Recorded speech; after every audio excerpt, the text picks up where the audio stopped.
Welcome back to the workshop. We will continue with Module 5 on rigid pavement design strategies using the Pavement ME design software. Module 5 overviews and discusses the rigid pavement transfer functions and how they are used to design rigid pavements using the Pavement ME design software. Module 5-1 that we just covered was on JPCP. And Module 5.2, this module, will focus on continuously reinforced concrete pavements, or the CRCP design strategy. The CRCP distress or performance criteria include two variables, punchouts and smoothness degradation, or IRI. Punchouts are covered within this module, and the smoothness degradation will be covered under the next module, or Module 5-2-2. There are 5 learning outcomes from Module 5.2 on CRCP. The first is to describe the CRCP transfer functions for punchouts. The second is to describe the CRCP regression equation for smoothness degradation, or IRI degradation. The third is to list the assumptions used in the CRCP design strategy. The fourth is to demonstrate the impact of selected input variables on the predicted distresses. And the fifth and final one is to identify the input variables or design features to change to achieve an acceptable CRCP design strategy. Similar to JPCP that we just covered in Module 5.1, we will also have learning outcomes for each individual CRCP distress, or for the individual sessions of Module 5.2 on CRCP. Even though the user or designer probably understands what we mean by continuously reinforced concrete pavements, a quick overview of what a CRC pavement is. CRCP contains reinforcing steel and does not have transverse joints as in JPCP. Transverse cracks develop over time due to shrinkage and are held tightly together by the longitudinal reinforcing steel. The typical crack spacing or spacing of the transverse cracks is about 3 to 6 feet. The longitudinal reinforcing steel keeps the width of the cracks to generally less than 0.02 inches. Over time, however, the crack width is critical and can widen beyond the 0.02 inches and start to break down and lose load transfer efficiency. The Pavement ME design software calculates the crack spacing, crack width, and load transfer efficiency of the transverse cracks to determine if any longitudinal cracks between the transverse cracks are expected to form punchouts. As crack spacing reduces, the crack width at the surface reduces. The PCC tensile strength and reinforcing steel affects crack spacing, while the amount of reinforcing steel and crack spacing impact crack width. As displayed in the graph on this slide, as the percent reinforcement increases,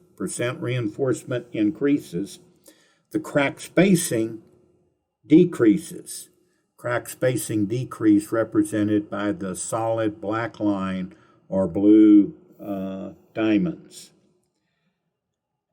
And as the percent reinforcement increases, the crack width decreases. The crack width is represented by the solid green line and green triangles. So, using more reinforcing steel, the crack spacing and crack width typically decrease.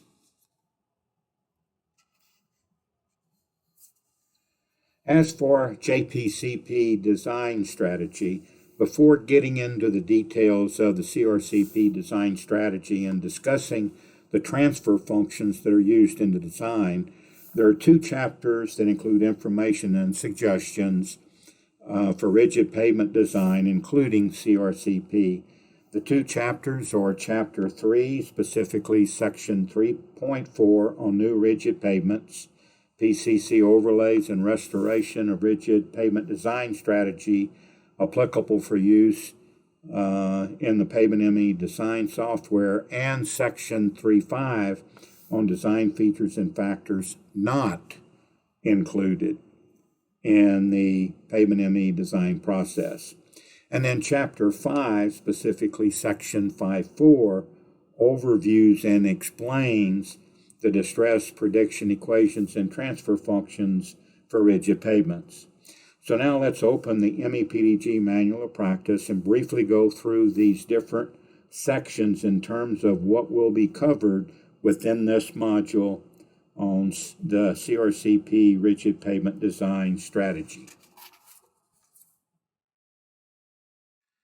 So we're going to open the MEPDG Manual of Practice down to Chapter 3. Basically first 3.4 and then we'll go to 3.5. So Section 3.4 is kind of an overview on the new rigid pavements, PCC overlay and restoration of rigid pavement design strategy that are applicable for use in the MEPDG.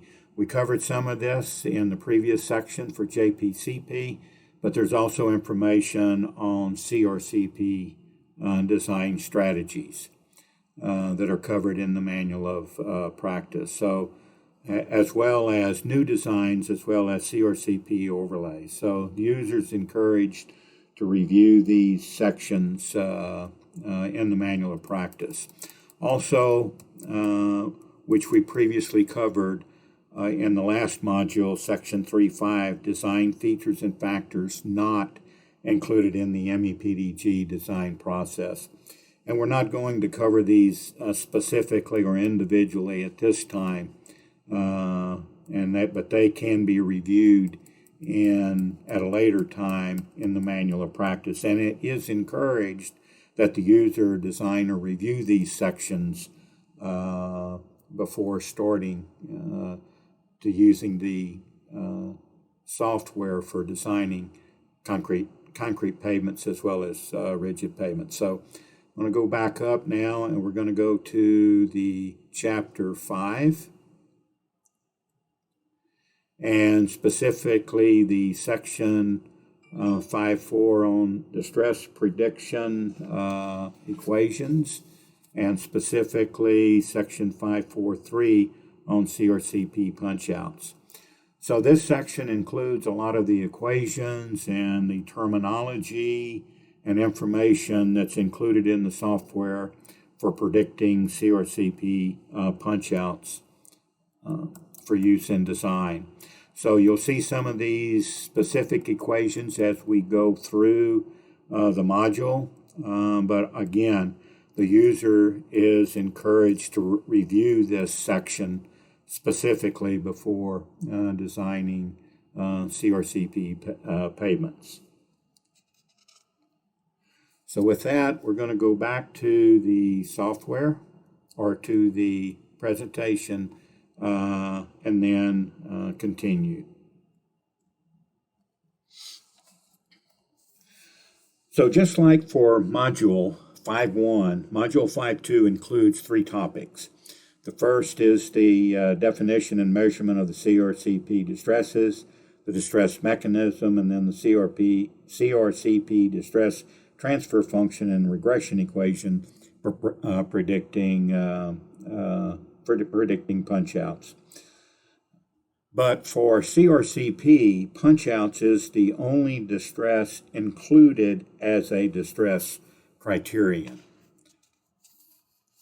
So we're going to start now with punch-outs of CRCP itself. And specifically, there are 5 learning outcomes of Module 521. These learning outcomes include the first, define and explain punch-outs in the PMED software. Describe the PCC fatigue strength relationship included in the Pavement ME design software. The third is to define the allowable number of load repetitions that are used to compute the fatigue damage for a specific condition. The fourth is to define the incremental damage concept used to predict CRCP punch-outs. And the final or fifth one is to describe the CRCP transfer function for punch-outs. So remember the 3 topics discussed for JPCP. The same 3 topics are included for punch-outs of CRCP. The definition and measurement of punch-outs, the distress mechanism included in the Pavement ME software for punch-outs, and then the CRCP punch-out transfer function. So let's start now with the definition and measurement of punch-outs. A punch-out is when a longitudinal crack occurs between 2 closely spaced transverse cracks. Longitudinal crack occurring between 2 closely spaced transverse cracks that are typically less than 3 feet apart, or a 3-foot crack spacing.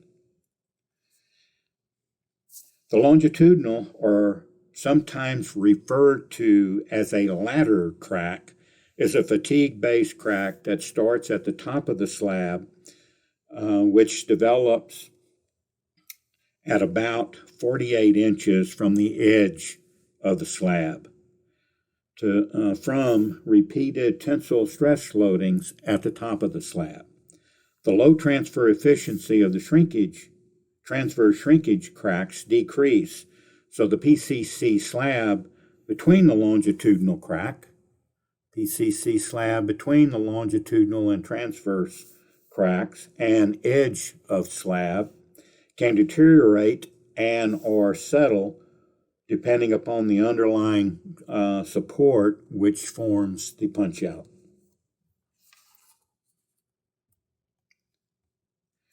Only medium and high severity punch-outs, as defined by the long-term pavement performance severity definition of cracks, are predicted by the Pavement ME design software.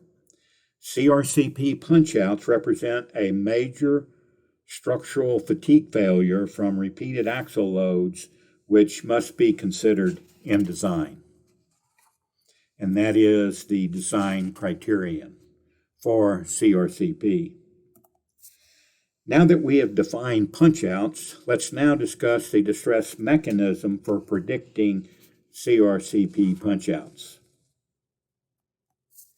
The punch-out mechanism begins with the development of low-severity, closely spaced transverse cracks, typically less than about 3 feet apart. Transverse cracks widen with drying shrinkage over time with insufficient longitudinal reinforcement and start to lose low transferability. Repeated heavy wheel loads cause the further breakdown of the transverse cracks. The PCC slab may experience loss of support that further erodes the low transfer efficiency across the transverse cracks.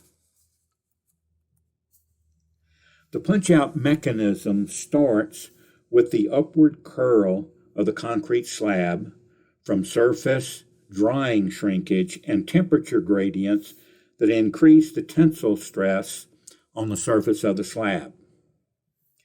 After the breakdown of transverse cracks, in other words, loss of low transfer efficiency and perhaps loss of support, high tensile stress develops at the top of the slab, causing a longitudinal or ladder fatigue crack to occur. The longitudinal fatigue crack originates at the surface and propagates down. In other words, top-down cracking. This results in a block of concrete which starts to deteriorate along the edges of the transverse crack and longitudinal crack and can settle down into the base, creating a punch-out that must be repaired. This slide simply illustrates a schematic that was included in the previous slide.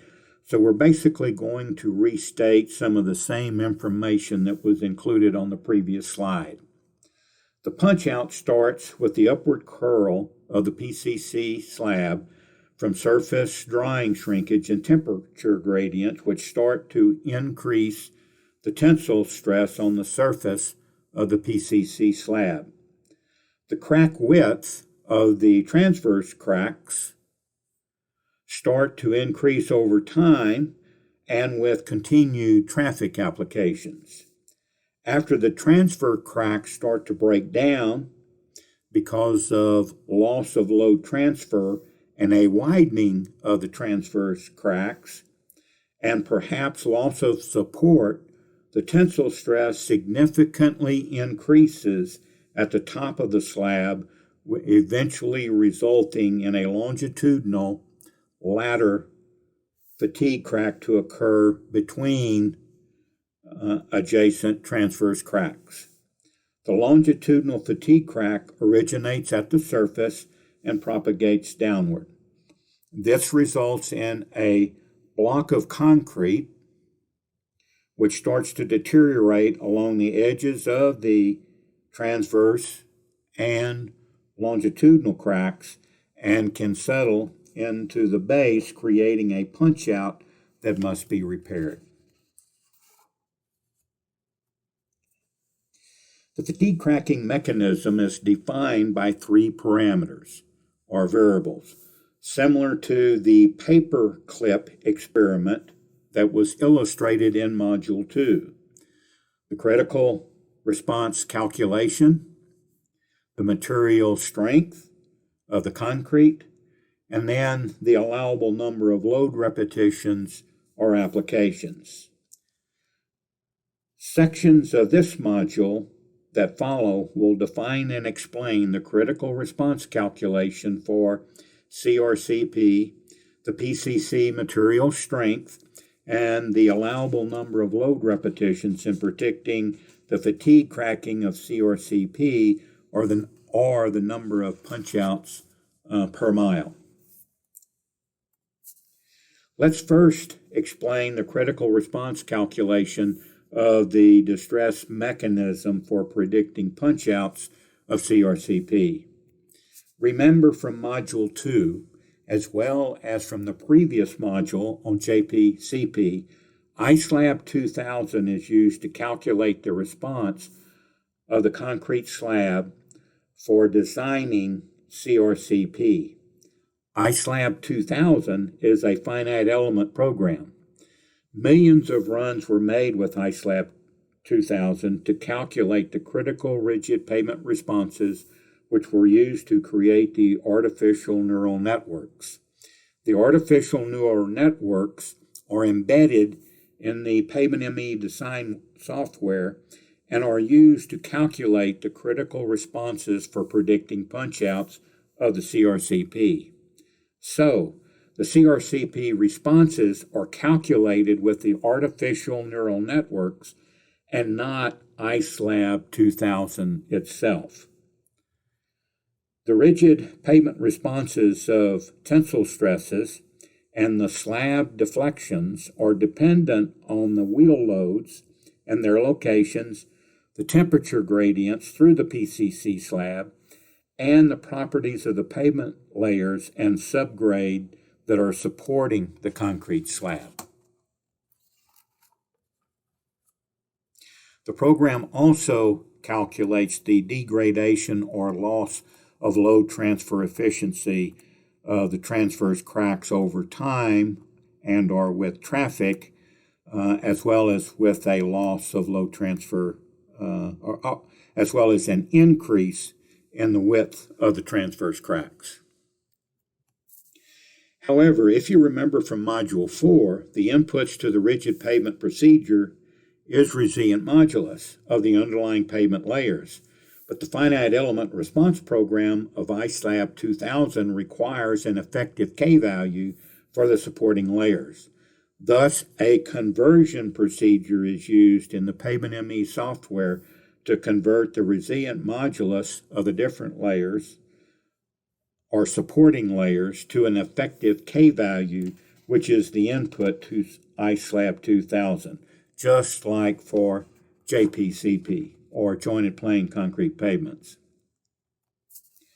So the layer inputs to the rigid pavement design procedure are the resilient modulus of the underlying pavement layers, but the finite element response program, or ISLAB 2000, requires an effective K-value of the supporting layer. A conversion procedure is included in the software to convert the resilient modulus to an effective K-value. The E2K, or resilient modulus to effective K-value conversion procedure, is based on the deflection basin. In summary, the elastic layer program is used to calculate a deflection basin for the rigid pavement using the resilient modulus of all layers. The software then uses that elastic or mid-slab deflection basin to back calculate an effective K-value or composite K-value for the underlying support layers below the base layer.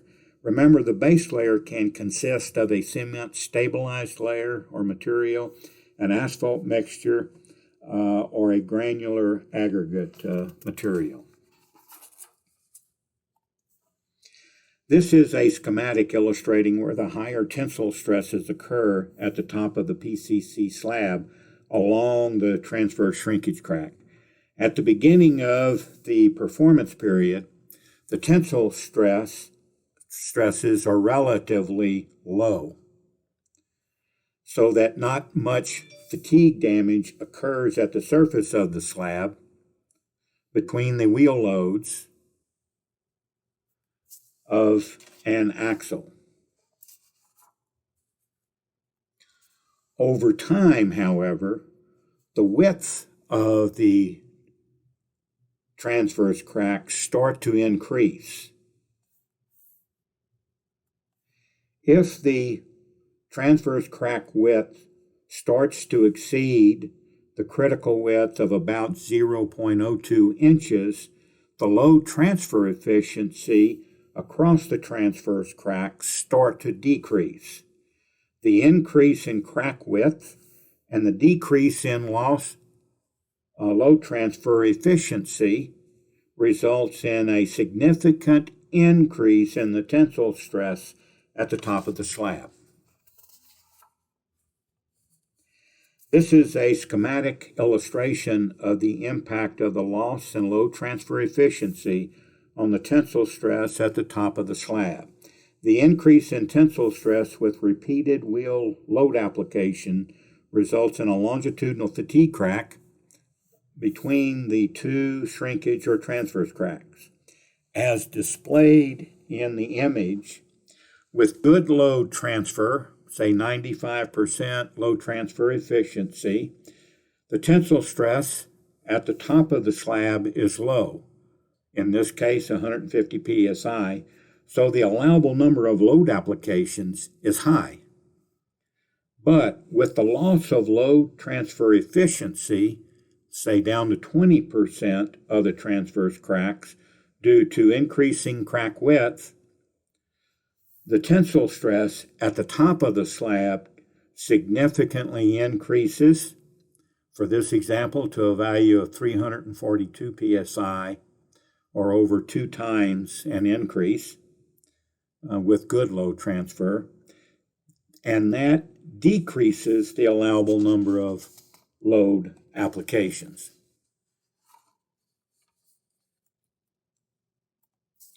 This slide illustrates a graph, or this slide includes a graph illustrating the impact of the spacing of the transverse cracks on the maximum tensile stress calculated by the software.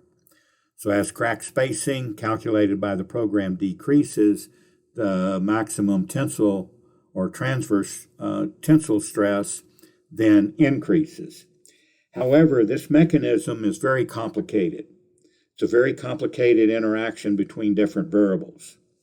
As a transverse crack spacing decreases, the maximum tensile stress increases. As displayed, however, with good load transfer, excellent load transfer of 100%, the tensile stresses are still low and only slightly increase with a very low or short transverse crack spacing. The spacing of the transverse shrinkage cracks is dependent on the tensile strength of the PCC layer and the amount of reinforcing steel and or rebar size, or the diameter of the longitudinal steel, reinforcing steel. The longer or greater the spacing between the shrinkage cracks, the greater the crack width, and the lower the load transfer efficiency with continued truck loadings, resulting in higher tensile stresses at the top of the slab. So as displayed with poor load transfer efficiency, this would be very low at 0% load transfer efficiency.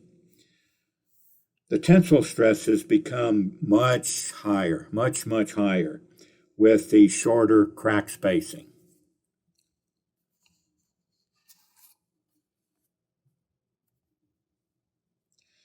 Now let's identify the material strength of the concrete slab used in the distress mechanism for predicting longitudinal fatigue cracks of the CRCP resulting in a punch-out.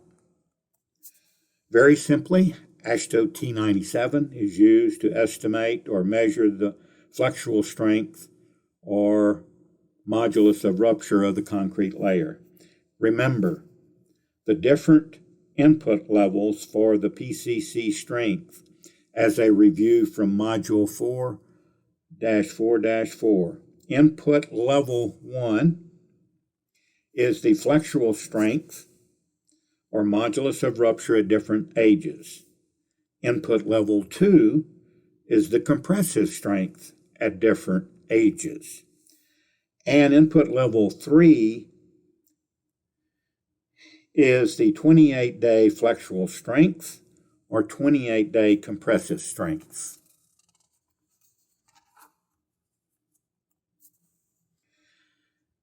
Next up is a discussion on the allowable number of load repetitions to induce fracture of the distress mechanism and predicting the longitudinal fatigue cracks resulting in punch-outs of CRCP. Just like for the paper clip experiment, which was presented in Module 2 as an example.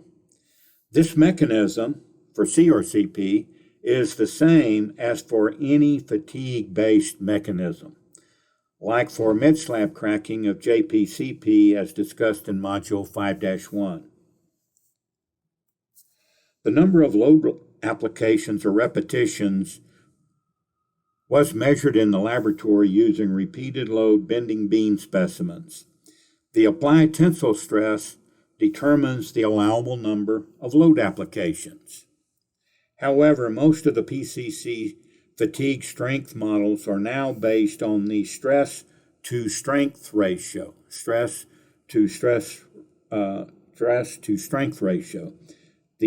to strength ratio was found to normalize the difference between different PCC mixtures with different flexural strength or modulus of rupture values. So as the stress strength ratio decreases, the allowable number of load applications significantly increases. In summary, the allowable number of load applications is defined by the ratio of stress to strength, which is used to determine the allowable number of load applications. Strength is defined by the flexural beam in terms of AASHTO T97, and then stress or Stress is defined as the tensile stress at the top of the slab between two transverse shrinkage cracks for CRCP. So the modulus of rupture, or the strength of the concrete, is defined by AASHTO T97, and then the stress is calculated by the program, and this stress is at the top of the slab between two transverse shrinkage cracks. So in summary, the MEPDG PCC longitudinal fatigue model to determine the allowable number of load applications was defined from field loading and full-scale testing of concrete slabs, which is shown on this slide and is determined by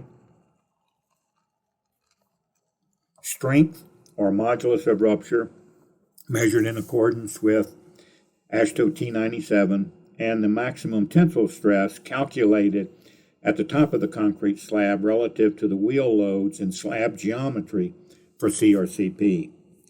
As such, the allowable number of load repetitions or applications vary with time relative to the axle load geometries.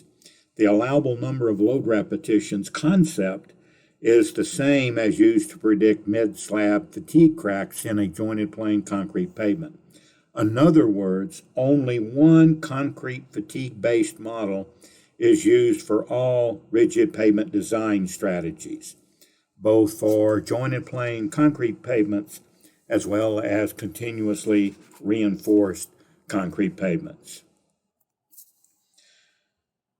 The fatigue cracking mechanism includes calculating the concrete incremental fatigue damage and summing it over the design period to determine the total fatigue damage throughout the design period and within the concrete slab.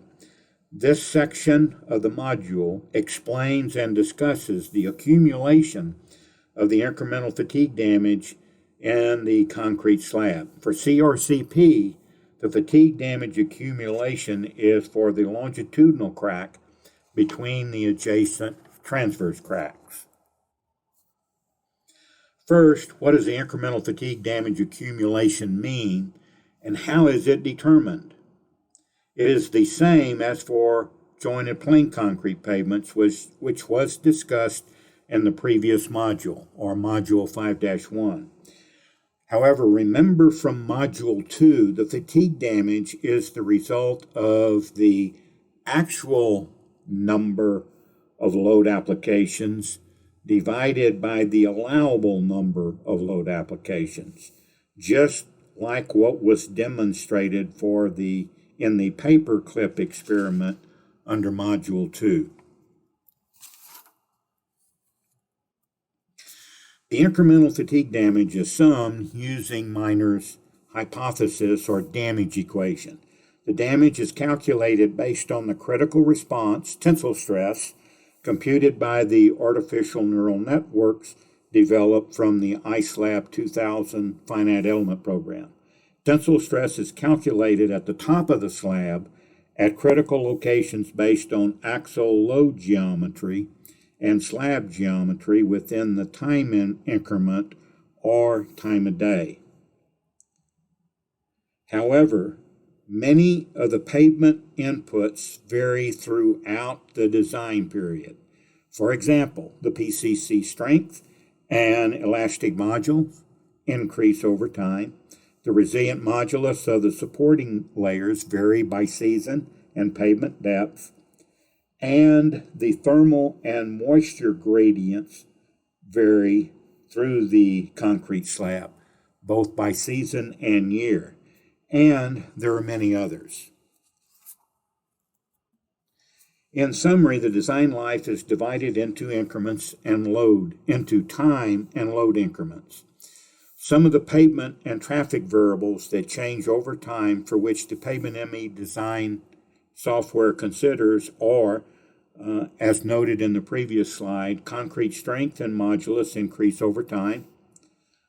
The moisture gradients and shrinkage of the concrete slab change throughout the design life. Temperature gradients change throughout the day, nighttime and daytime curling and warping. The number of axle load applications increase over time, and the different types of trucks have different axle tire geometries. The joint load transfer efficiency decreases over time due to load transfer degradation. The base layer can also erode, and the base and concrete slab interface can also degrade over time. In other words, the friction between the concrete slab and base layer can degrade over time, which has an impact on the tensile stress at the top of the concrete slab. The subgrade resilient modulus also varies over time depending upon and how the degree of saturation changes throughout the season and throughout the design life. As such, the Pavement ME design software is a very extensive bookkeeping process to calculate and accumulate the fatigue damage along the concrete slab and over time. In summary, the fatigue damage is calculated throughout the design period considering the variables listed and noted on the previous slide. The fatigue damage for top-down longitudinal fatigue cracks are listed in the output report of the Pavement ME design software, which is graphically illustrated in the figure displayed on this slide, as PCC fatigue damage increases over the age of the pavement.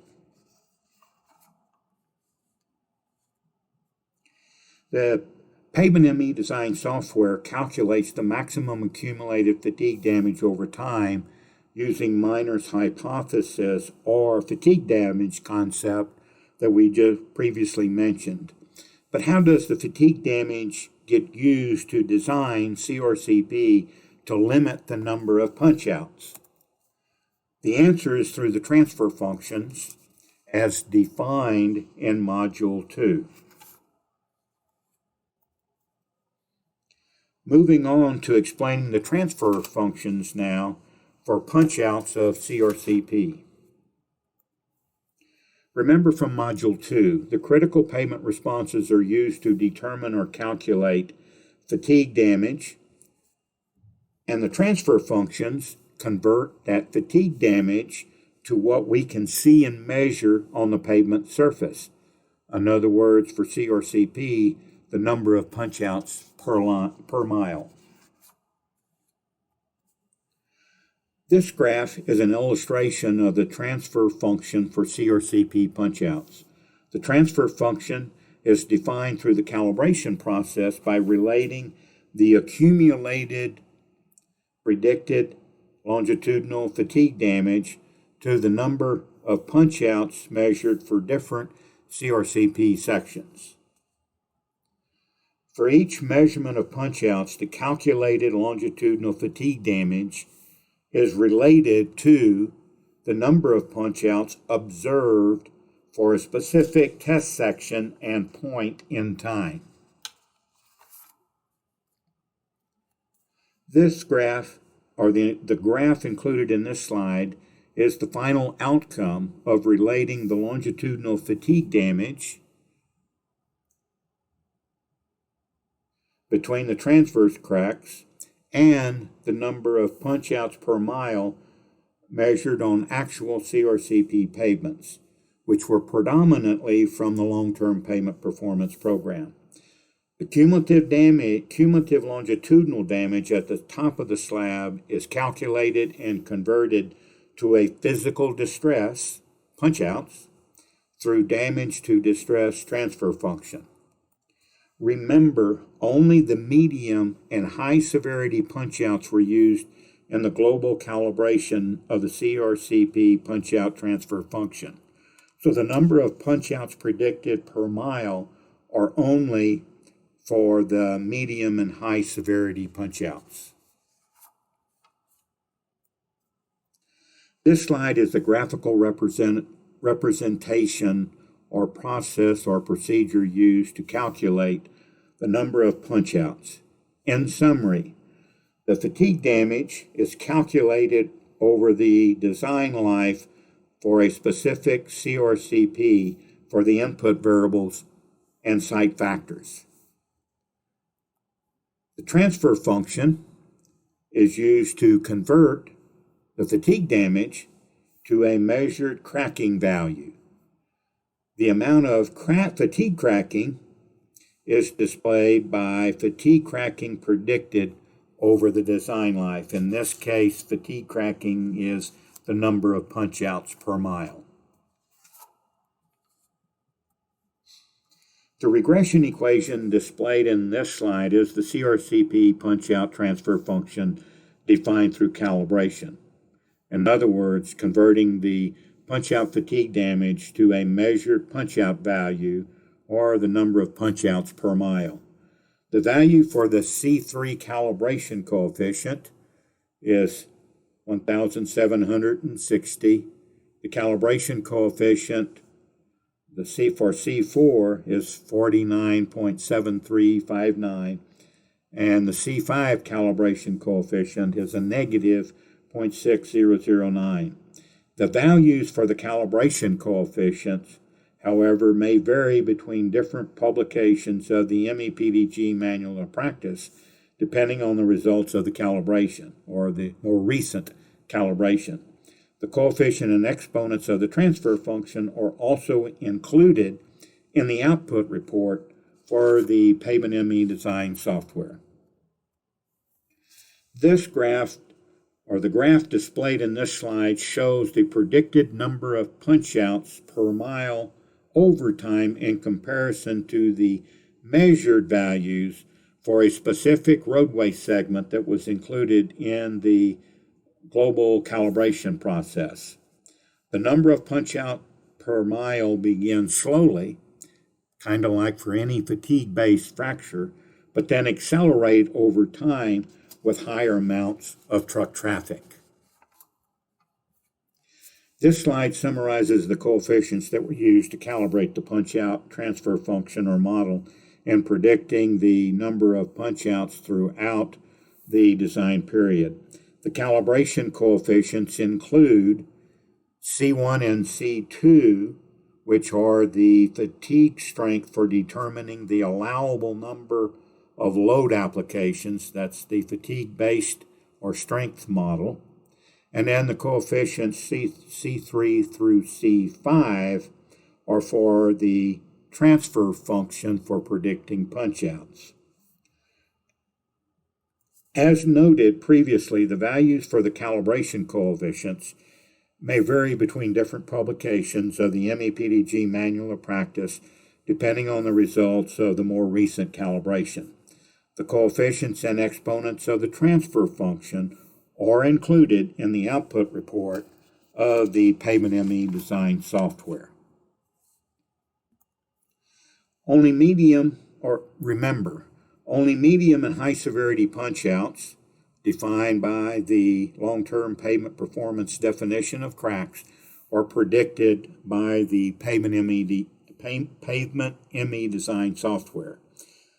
There are other forms of localized failures that can occur from construction deficiencies and or from horizontal shear stresses near the longitudinal reinforcement. These localized defects, deficiencies are not considered in the Pavement ME design software. Reliability was discussed in detail in Module 3 and how it is applied in the Pavement ME design software. The standard deviation of the residuals for the CRCP punch-outs is displayed on this slide.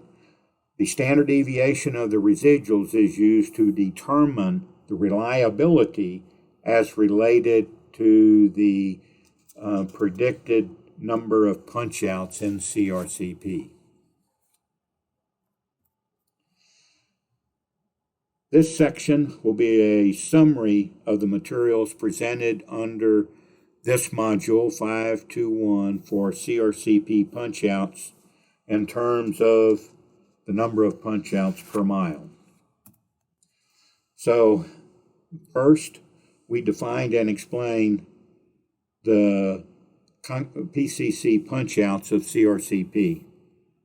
Secondly, we described the concrete punch-out strength relationship included in the pavement ME design software. We then find the number of allowable load repetitions that are used to compute the fatigue damage for a specific condition. And then fourth, we define the incremental damage concept used to predict CRCP punch-outs. And finally, the fifth is we describe the CRCP transfer function for punch-outs. This ends Module 521 on CRCP punch-outs. The next submodule of the training course sequencing is Module 522 on CRCP, the IRI smoothness degradation for rigid pavement design.